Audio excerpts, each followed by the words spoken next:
Hey everyone, it's me cooking with Anto. What are you doing? What's up? I'm sitting in front of my computer and I was editing some chicken parm video and I thought to myself, yo, it's been a minute since these people have seen my ugly mug, at least a few weeks. So let me just record an intro and say what's up. So what's up? How you doing? Um, Chicken parm. I know it's pretty classic and some people are going to say, oh, everybody knows how to make chicken parm. It's like, fuck off. I don't care. I'm going to make the video anyway and you're going to watch it. You're going to love it. I think. I hope. Maybe.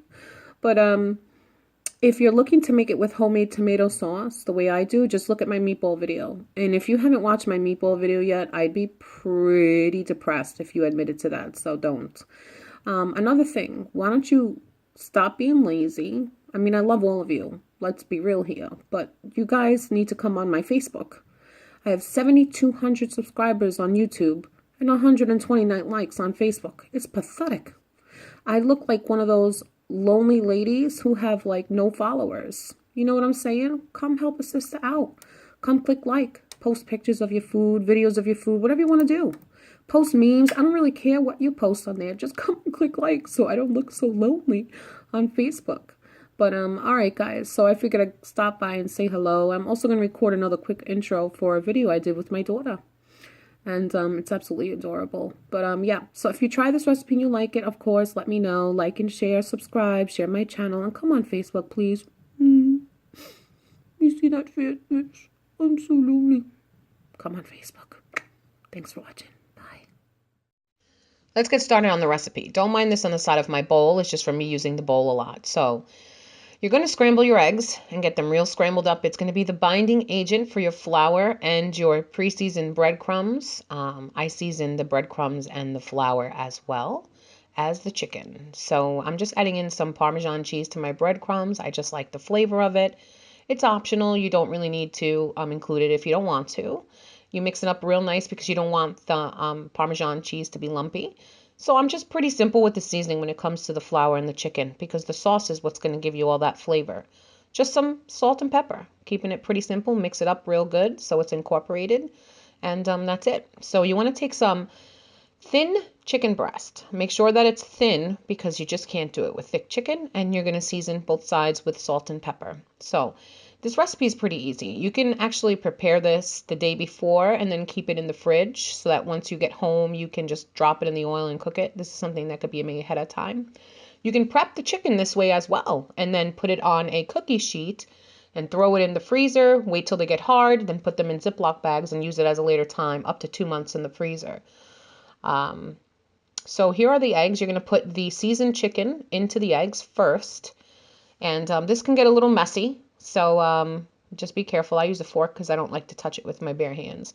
Then I put it into the flour and I get it coated really well, as you can see. So I don't want it to be all clumpy, so I kind of just go in there and throw some over with a fork and then I pull it over and I get it coated that way. So this way I'm not making a huge mess. So this is just the first layer of the coating for the chicken. Then you're going to put it back into your eggs carefully. And you're just going to coat both sides. And this is what gives that outer crunch to the chicken cutlet. So no one likes a soft chicken cutlet. You know, when you put your fork into it with a knife, you want to feel that it's crunchy and has a nice exterior texture. Okay, so you're going to take it out of the eggs and then you're going to put it into your breadcrumbs and then you're going to cover it and coat it just like you did with the flour. And that's pretty much the prep for the chicken. Okay, and that's pretty easy. And other than that, you're making sauce. So if you're doing the sauce homemade, you want to look at my meatball video, and that gives you the recipe for the homemade sauce. You can use store-bought sauce if you want to, your choice. Just don't use something that has too much flavoring to it. You know, like I wouldn't use like a vodka sauce or anything like that. Just a plain marinara or maybe something with basil that complements the dish really well. So once you have it all coated, okay, you want to let it rest in the fridge for about 10-15 minutes so it kind of gives it time to stick onto the chicken. As you can see right there, that's what it looks like when you let it rest. If you were to throw the chicken in the oil right away, the breading will fall off and it'll make your oil dirty and your chicken will come out dark. You don't want it to be dark brown. A nice golden brown is fine. So when you get it up to a frying temperature, you put them in there and you just let them fry until they're cooked. And you'll know when they're done. You're going to flip them, of course, but when any chicken that you're frying is done, it'll start floating to the top.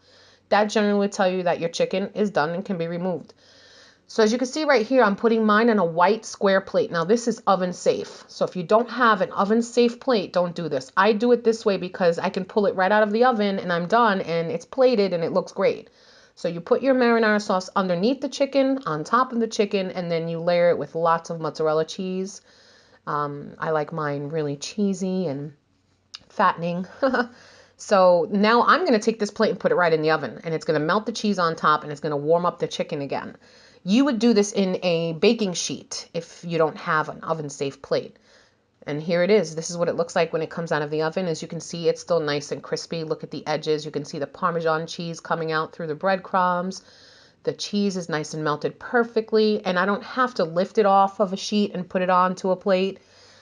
So this is the benefit of having the oven safe plates. It also keeps food warm while you're eating. So this is what it looks like. You can see it's nice and cheesy. The chicken is perfectly cooked and juicy inside, and it's absolutely delicious. I'm actually recording the voice after, so I'm probably eating in this video right now. Anyway, if you like the recipe in the video, let me know if you try it and it turns out great. And share my videos, like, subscribe. Yeah, thanks for watching. Bye.